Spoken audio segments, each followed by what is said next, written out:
Baik, bismillahirrahmanirrahim. Assalamualaikum warahmatullahi wabarakatuh. Perkenalkan, nama saya Ahmad Firdaus dengan nomor induk mahasiswa 211420057 Sastra Indonesia Rombel kedua. Di sini saya akan mempresentasikan mengenai analisis novel Goji seri pertama dengan pendekatan objektif. Selanjutnya saya memiliki latar belakang dalam pembuatan analisis ini. Sejarah merupakan suatu kejadian atau sebuah peristiwa yang terjadi pada masa lampau. Sejarah sangatlah penting bagi orang yang lahir setelah peristiwa itu terjadi. Seperti yang disampaikan oleh Bapak Proklamator Indonesia sekaligus Presiden NKRI yang pertama mengatakan jas merah, yang merupakan singkatan dari jangan sekali-kali melupakan sejarah. Oleh sebab itu kita tidak heran lagi melihat atau membaca suatu sejarah yang dijadikan sebagai suatu karya sastra, salah satunya adalah novel yang akan dibahas nantinya. Selanjutnya, metode penelitian.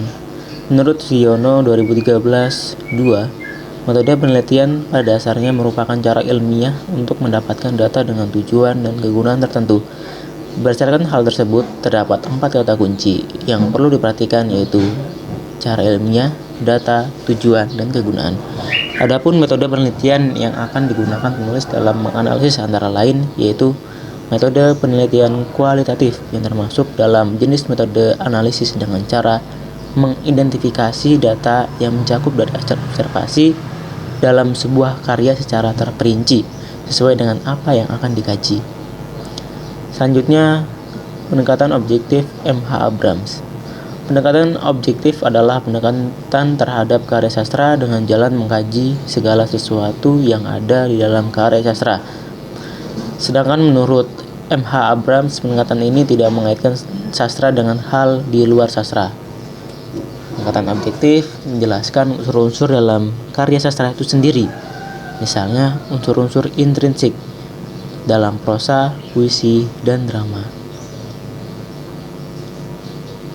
Selanjutnya adalah biografi singkat dari penulis, yaitu Felix Yanwar Xiao atau dikenal dengan panggilan Ustadz Felix Xiao. Adalah seorang mu'alaf yang berasal dari keturunan Tionghoa Indonesia, lahir pada 31 Januari 1984. Kenapa beliau dikatakan sebagai mu'alaf? Karena beliau merupakan lahir di tengah-tengah 95% non-muslim.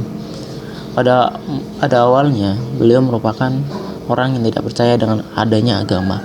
Bahkan dia berkelana mencari semua agama yang menurut dia baik.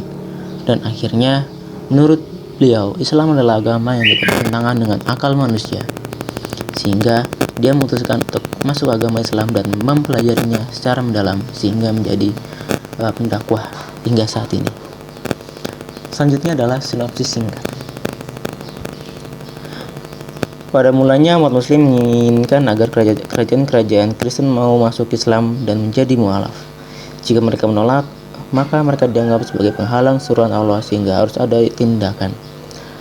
Awalnya mereka datang dengan damai meminta para raja tunduk akan aturan Allah Tuhan semesta alam. Namun para pemberi kabar utusan Utsmani tewas oleh orang Kristendom sehingga terjadilah peperangan.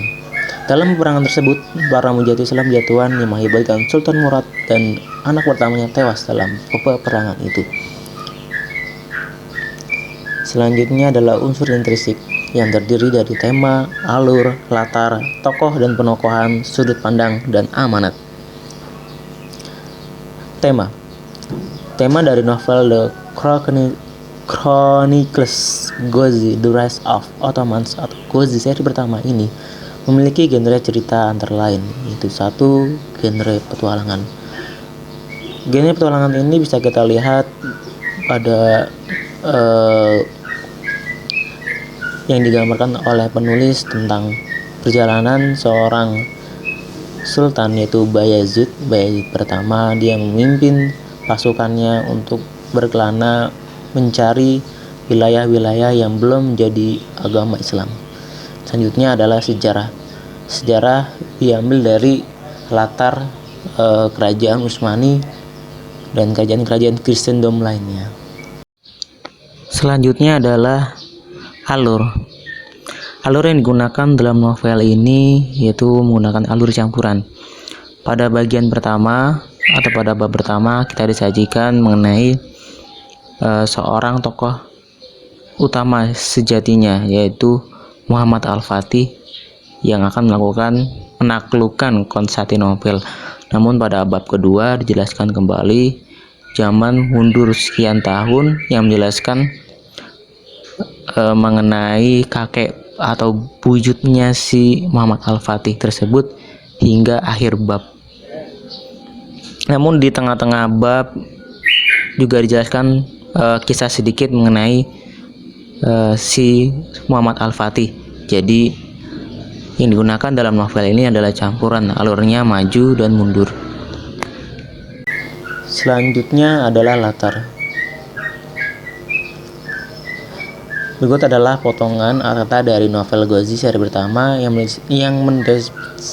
mendeskripsikan latar waktu, tempat, dan suasana. Seperti langit biru membentang di dalam bening bola mata anak remaja itu, sehingga langit biru menjadi latar waktunya, yaitu di subuh hari. Kelam dan seduh dijadi udara malam itu membuat dinding lembab kastil menjadi muram. Latar waktunya terjadi pada malam itu. Air bening mengalir di sepanjang sungai Dombrovita, sehelai daun jatuh lalu hanyut di atasnya. Latarnya terdapat pada sungai Dombrovita. Selanjutnya adalah tokoh dan penokohan.